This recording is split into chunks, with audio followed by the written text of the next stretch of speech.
Bismillahirrahmanirrahim. Alhamdulillahilladzi amarana bimakarimil akhlaq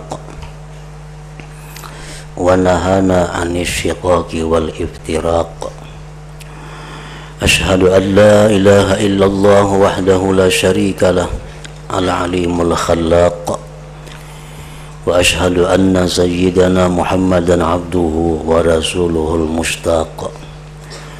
Allahumma salli wa sallim wa barik ala nabiyyil mumajjad sayyidina wa habibina wa maulana Muhammad wa ala alihi wa sahbihi wa zurriyatihi wa adba'ihi ila akhiril abad.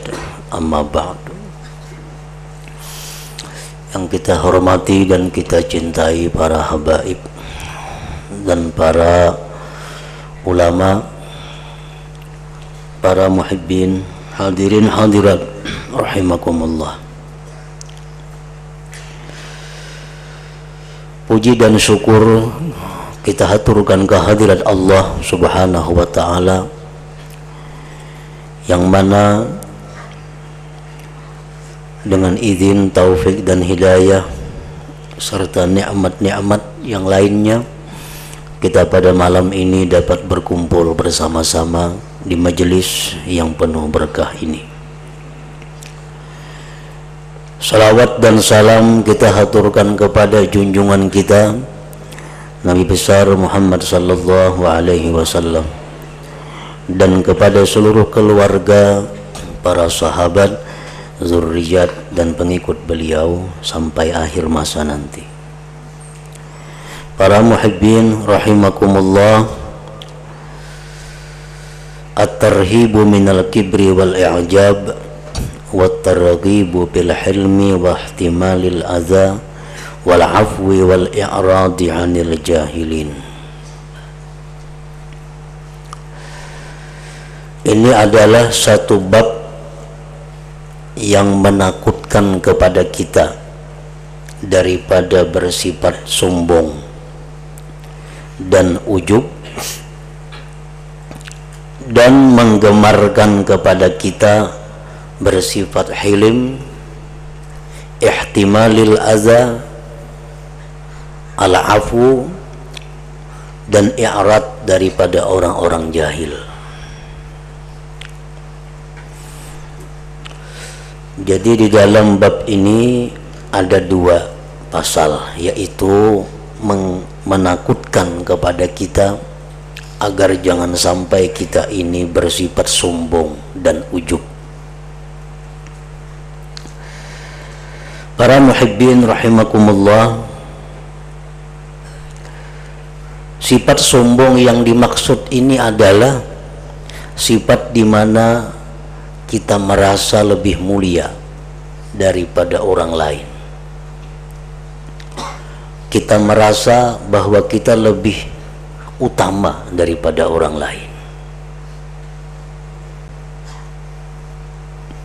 Nah, ini adalah kibir. Kenapa kita mempunyai perasaan seperti itu? Kenapa kita mempunyai perasaan bahwa kita ini lebih utama dari orang lain? Mungkin disebabkan pertama karena ilmu. Karena kita merasa punya ilmu yang luas, karena kita mempunyai ilmu pengetahuan, lalu kita merasa bahwa diri kita ini lebih utama daripada orang lain. Nah, ini adalah kibir.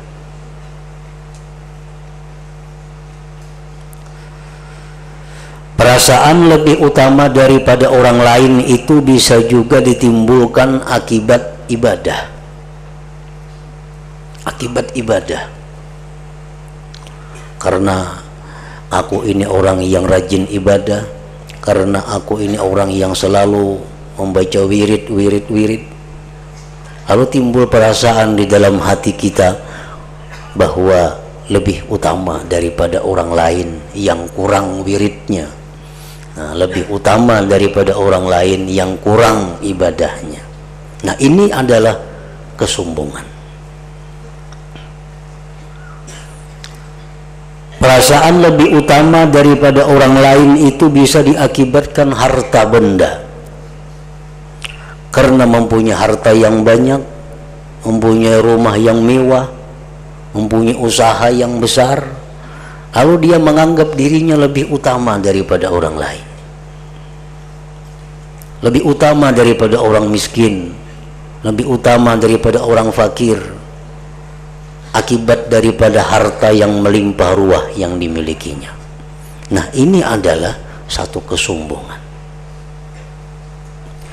Perasaan utama, perasaan lebih hebat daripada orang lain bisa timbul juga akibat daripada keturunan. Kok keturunan raja, kok keturunan ningrat, kok keturunan pembakal, yang lain keturunan biasa, timbul perasaan lebih hebat daripada orang lain. Nah, ini akibat daripada keturunan. Nah, ini adalah satu kesombongan. Perasaan lebih utama dari orang lain, perasaan lebih hebat daripada orang lain bisa diakibatkan karena ketampanan atau kecantikan. Karena dirinya paling tampan, karena dirinya paling cantik, lalu menganggap yang lain di bawahnya, lebih utama dia. Nah, ini adalah kecantikan, ketampanan yang membawa kesombongan. Perasaan utama daripada orang lain, perasaan lebih hebat daripada orang lain bisa diakibatkan karena jabatan dan kedudukan. Aku pejabat tinggi, ikam pejabat rendahan. Kada cucuk duduk betata ikam. Karena aku lebih utama. Perasaan lebih utama dari orang lain karena punya kedudukan yang lebih tinggi, jabatan yang lebih tinggi, itu adalah satu kesombongan. Perasaan utama, lebih utama daripada orang lain, lebih hebat daripada orang lain bisa diakibatkan karena banyaknya teman, banyaknya pengikut. Karena aku banyak berisi kawan, karena aku banyak berisi pengikut, lalu aku ini lebih utama daripada orang lain. Nah, banyak hal, banyak sebab yang mengakibatkan kita itu merasa lebih utama, lebih hebat, lebih besar, lebih mulia daripada orang lain. Padahal itu adalah kesombongan, sifat yang apabila kita pakai sangat dibenci oleh Allah Subhanahu wa Ta'ala. Para muhibbin rahimakumullah, apabila kita bersifat seperti itu, bersifat merasa lebih utama daripada orang lain, padahal kita berhak kita merasa lebih utama daripada orang lain. Boleh kita merasa lebih utama daripada orang lain, asal kita tahu pasti bahwa kita ini mati langsung masuk surga. Boleh. Kalau kita ini sudah tahu pasti bahwa kita ini adalah masuk surga, nah, berarti kita memang benar-benar mulia, benar-benar utama. Nah, selama kita belum tahu akibat daripada kita, apakah kita ini ahli jannah atau ahli nar, belum tahu, kada pantas kita merasa lebih utama daripada orang lain. Orang yang hidupnya kaya tapi ahli nar, orang yang hidupnya miskin tetapi dia ahlul jannah, ini lebih mulia.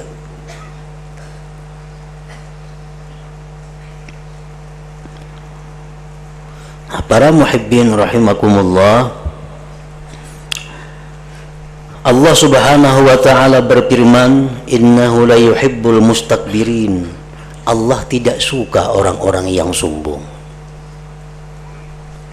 Allah tidak suka. Bila mana Allah itu kada suka, ini banyak akibat-akibat yang diterima.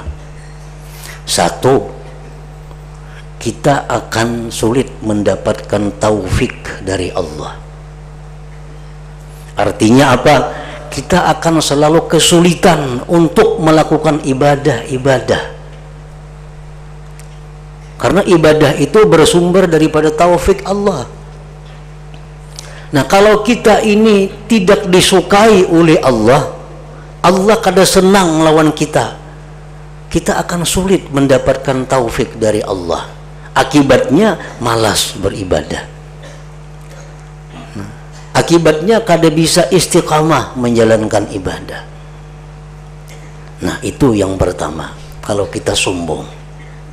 Yang kedua, amal ibadah kita itu tertahan, tidak bisa diterima. Kenapa? Karena Allah tidak suka kepada kita. Allah itu hanya menerima ibadah-ibadah orang-orang yang takwa, orang yang Dia cintai. Innama yataqabbalullah minal muttaqin. Hanya saja Allah menerima dari orang yang takwa. Wallahu yuhibbul muttaqin. Allah cinta kepada orang yang takwa.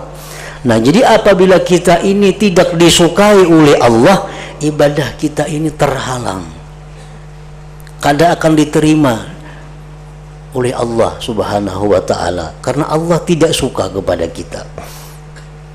Nah, innahu la yuhibbul mustakbirin, bahwa Allah tidak suka kepada orang yang sombong. Nah, para muhibbin rahimakumullah, sifat sombong itu adalah sifat yang tertanam di dalam diri manusia pada umumnya.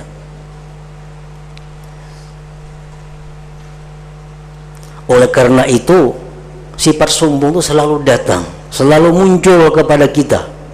Apalagi kita punya kelebihan-kelebihan daripada orang lain. Nah, untuk menghadang sifat sombong ini agar jangan berlarut-larut di dalam hati kita, maka hendaknya kita ingat, di waktu datang kesombongan itu dalam hati kita, kita mesti ingat bahwa saat itu kita adalah makhluk yang dibenci oleh Allah. Kadang-kadang di hati ini ada rasa paharatnya. Nah, kita ingat bahwa di saat kita merasa paharatnya itu, justru kita orang yang paling dibenci oleh Allah. Satu. Yang kedua, andai kata kita mati saat itu, kita ke neraka. Yang ketiga, bahwa di saat kita merasa bahwa kita lebih utama dari orang lain, bahwa kita adalah satu tingkat dengan iblis. Artinya sapakawanan lawan iblis. Nah, barangkali ingat yang demikian itu dapat menghilangkan perasaan yang datang bahwa kita ini lebih utama daripada orang lain itu.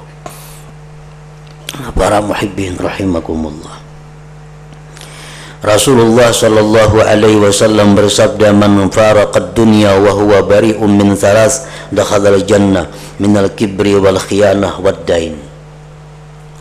Rasulullah bersabda, barang siapa yang meninggal dunia, barang siapa mati dan dia lepas daripada tiga hal, artinya mati kadang membawa tiga macam. Pertama, kesombongan. Makanya tadi rahatan merasa paharatnya itu, nah, rahatan merasa pahibatnya pada orang lain, mati, nah, berarti mati membawa kesombongan. Atau semalam inya ada merasa paharatnya pada orang lain, tapi inya kada tubat. Nah, sampai semalam merasakan itu, kada saling tubatan, mati berarti membawa kesombongan.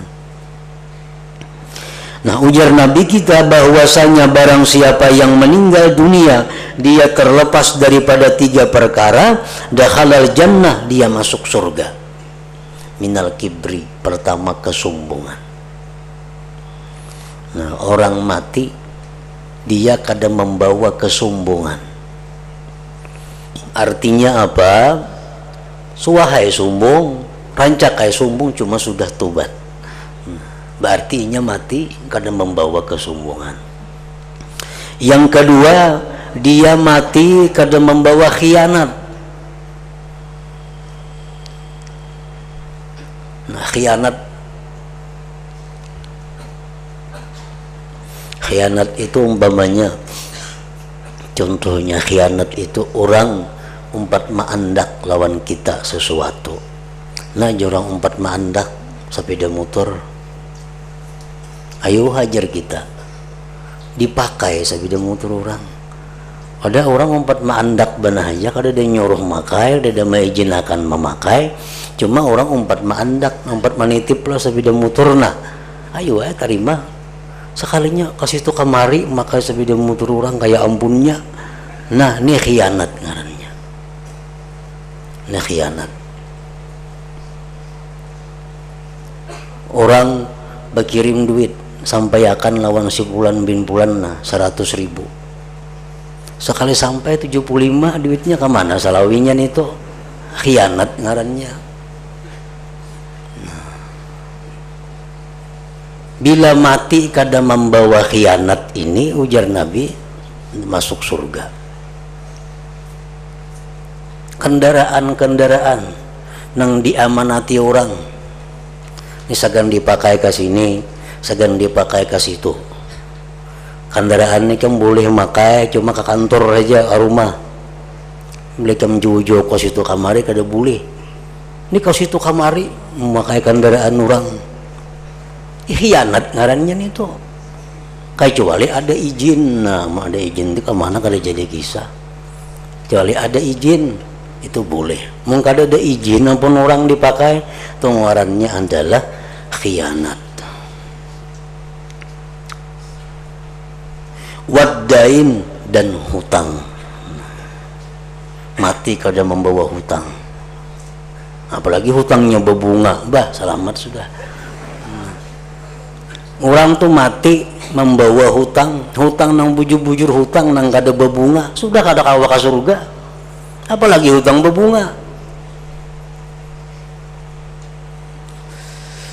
Nah, pertama ujar Nabi, siapa nang mati kada membawa kesombongan, kada membawa khianat, kada membawa hutang, dakhalal jannah, masuk surga. Nah, jadi itu yang kita ingat. Yang sombong itu pasti ada timbul dalam diri kita, karena itu bagian diri nang kada boleh kita menarusakan nang timbul itu. Selama nang timbul itu masih berupa khatar aja kada apa-apa. Timbul di hati, bah di sini aku paharat ini binanya nah. Lah kasih, oh salah, mangka ini aku dimurkai Tuhan. Nah, istighfar, nah itu kada apa-apa, selamat saja. Nang kada boleh itu ditarusakan. Nah, ditarusakan. Berkumpulan orang berlima, berarti wah ini aku penyugihnya sini nih. Nah, paharatnya aku. Amun merasa penyugihnya itu kada jadi masalah kalau bujur-bujur sugih. Ini penyugihnya aku sini, kada apa-apa. Ini penyugihnya bujur banginya. Itu boleh aja. Nang kada boleh itu merasa pahibatnya karena sugih. Nah, merasa paling hebat mulia karena inya sugih, itu nang kada boleh. Misalnya berlima ini seorang pembungasnya, ini aku pembungasnya pinanya nih, kada apa-apa pun bujur-bujur bungas, ayo hal pada bungas. Nah, kada jadi masalah. Cuma kalau merasa, oh aku ini paling hebat karena aku pembungasnya, nah ini nang jadi sombong ngarannya.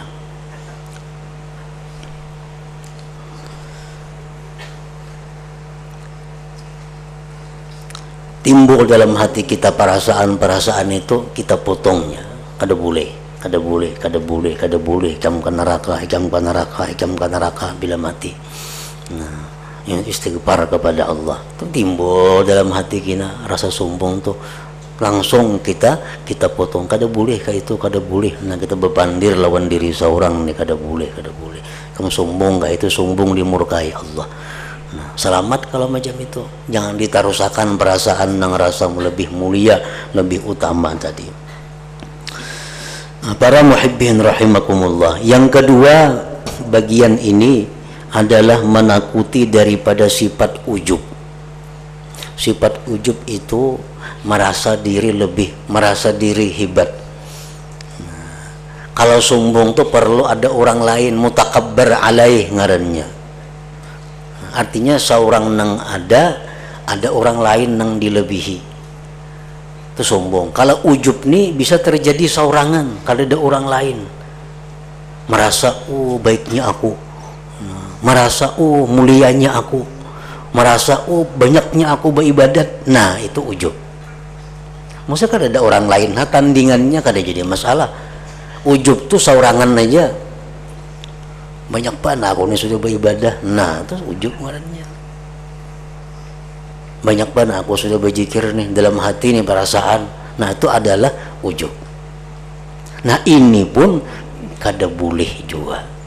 Karena apa? Karena kita itu kawaba ibadah banyak itu berkat pertolongan Allah. Nah, bukan kawa seorang, bukan bisa seorang kada, tapi karena kita banyak pertolongan Allah lalu kita bisa beribadah.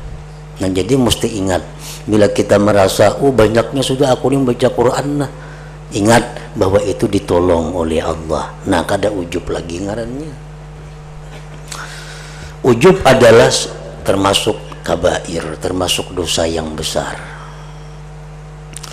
Para muhibbin rahimakumullah, disebutkan di dalam hikayat orang dahulu, mimman kana qablakum. Orang terdahulu ini dia beribadah di satu tempat selama 70 tahun siang dan malam. Pekerjaannya hanya berzikir kepada Allah. 70 tahun berzikir di tempat khalwatnya. Suatu hari orang ini berdoa kepada Allah. Berdoa, ya Allah, hamba minta kepada Engkau ini. Kada dikabulkan Tuhan. Kada dikabulkan Tuhan. Padahal orang ini orang dekat dengan Allah, ahli ibadah. Berdoa pulang, doa nang sama. Hari berikutnya kada kabul pulang. Hari ketiga berdoa pulang, kada kabul pulang. Lalu si orang ini berpikir, amun doaku kada dikabulkan Tuhan, berarti aku ini jahat di sisi Allah, berarti aku ini hina di sisi Allah. Buktinya doa aku kada dikabulkan Tuhan, berarti aku ini kada terpandang di sisi Allah. Jakanya aku ini terpandang kepada Allah, doaku dikabulkan Allah. Nah, lalu orang ini didatangi oleh hatib, oleh suara. Suara itu mengatakan, wahai abid, wahai orang ahli ibadah, di waktu engkau merasa bahwa diri engkau itu hina di sisi Allah karena doa itu kada dikabulkan, perasaan seperti itu nilainya lebih besar daripada ibadah kamu sepanjang hidup kamu. Pahalanya tuh ganal pada beribadah yang 70 tahun itu. Hanya sekadar perasaan di hati, berarti aku nih hina di sisi Allah, napa doa aku nih kada kabul. Nah, tumat bener tuh. Seapa ada? Di situ merasakan kehinaan dirinya, merasakan bahwa dirinya nih kada punya harga di sisi Allah. Jakanya aku nih berharga di sisi Allah, doaku kabul. Ini doaku 3 hari kada kabul, berarti aku nih uyuh. Berarti aku nih kada ada harganya di sisi Allah. Nah, perasaan seperti itu nilai pahalanya lebih besar daripada ibadah yang dikerjakannya selama 70 tahun yang lalu. Nah, karena perasaan bahwa dirinya itu hina, dirinya itu lemah, ini perasaan yang sangat disukai oleh Allah. Kenapa? Karena kita kembali kepada diri yang sebenarnya. Karena kita di situ sadar siapa kita sebenarnya. Memang kita lemah, memang kita hina. Nah, bila itu ada dalam hati kita, kita menduduki tempat yang tinggi di sisi Allah Subhanahu wa Ta'ala. Tapi kalau kita merasa hebat, merasa baik, nah ini sifat Allah yang kita pakai. Nah, sifat Tuhan yang kita cabut, Allah benci kepada kita, Allah murka kepada kita. Nah, kemudian pasal yang kedua dalam bab ini adalah menggemarkan kita pel hilmi pada hilim. Hilim ini lebih tinggi daripada qazmul ghaiz, menahan marah. Menahan marah itu sudah bagus. Kalau kita diapa orang, dianiaya orang, marah, kita tahan marah kita, itu sudah bagus. Kalau hilim ini a'la min kazmil ghaiz, lebih tinggi. Hilim ini kada marah. Orang ma'aniaya kada ada lagi rasa sarik. Nah itu kan hilim, lebih tinggi daripada menahan marah. Menahan marah itu sudah bagus, sudah dipuji oleh Allah. Tapi kalau hilim lebih lagi. Nah di sini digemarkan agar kita mampu bersifat hilim itu, walaupun tingkatannya macam-macam. Kita ada kawa bersifat hilim cuma sekian persennya, ada yang bersifat hilim sekian persennya. Maksudnya apa? Kalau kita duit dicuntan orang 10.000 rupiah, kita kawa aja mungkin hilim, kada sarik. Ada usaha menahan marah, memang kada sarik. Duit misal dicuntan orang, duitnya 10.000, kada apa-apa, kada jengkel, kada kecewa, kada sarik, kau haja hilim. Dicuntan orang 1 juta, bisa berubah hilimnya itu. Nah, jadi persenan hilim itu hingga 10.000, kita kau berisi, untung juga ada. Untung juga ada. Kalau rokok sebungkus diambil kawan, kada apa-apa, hilim aja. Hilim aja. Nah, ingat situ artinya kita punya hilim. Wahtimalil adza, dan menanggung gangguan-gangguan. Ini dipuji. Pokoknya kita berisi rumah. Tatai rumah kita orang mula pabrik bani, gedugur siang guring kada karuan, apa baranai aja. Nah, membahas kada, demo kada, apa kada. Ayo pabrik orang jalan. Nah ini ihtimalul adza. Ini sifat yang dipuji oleh Allah.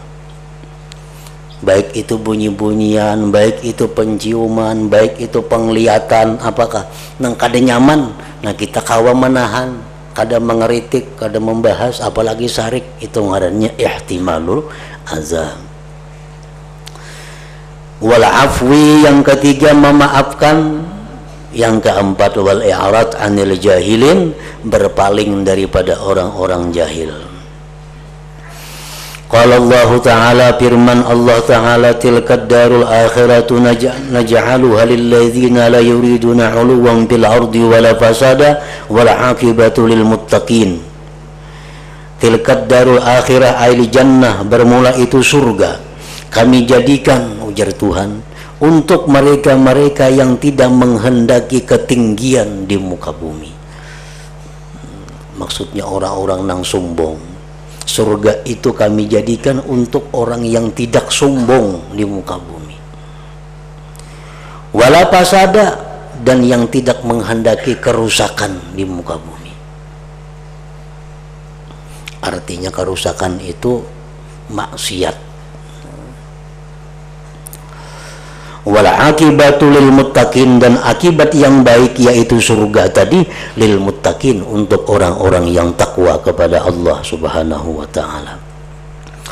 Wa qala ta'ala, wa la tusa'ir khaddaka lin nasi wa la tamshi fil ardi maraha innallaha la yuhibbu kulla mukhtalin fakhur. Janganlah kau palingkan pipi engkau bagi manusia, dan janganlah kau berjalan di muka bumi dalam keadaan sombong. Sesungguhnya Allah tidak suka orang yang berlinggang jalannya dalam keadaan angkuh dan sombong. Wa an Ibnu Mas'ud radhiyallahu anhu anin Nabi sallallahu alaihi wasallam qala la yadkhulul jannata man kana fi qalbihi mithqalu dzarratin min kibrin. Ujar Nabi kita sallallahu alaihi wasallam, tidak masuk surga orang yang ada di dalam hatinya seberat zarrah daripada sombong. Nah ini hadis ini kita andak di dalam hati. Bila timbul kesombongan, nah ingat tuh, jangan Nabi kada masuk surga ikang mau nangka ini buat apa? Karena timbul pulang ngerasa paharatnya, ingat pulang kada masuk surga ikang belum macam ini. Nah dalam hati ini berandak hadis ini tuh. Faqala rajulun, berkata seorang laki-laki, innar rajula yuhibbu ayyakuna thawbuhu hasana wa na'luhu hasana. Ujar seseorang laki-laki, wahai Rasulullah, ada orang nang katuju saraba baik, pakaian harus baik, sandalnya harus baik. Kayak apa itu?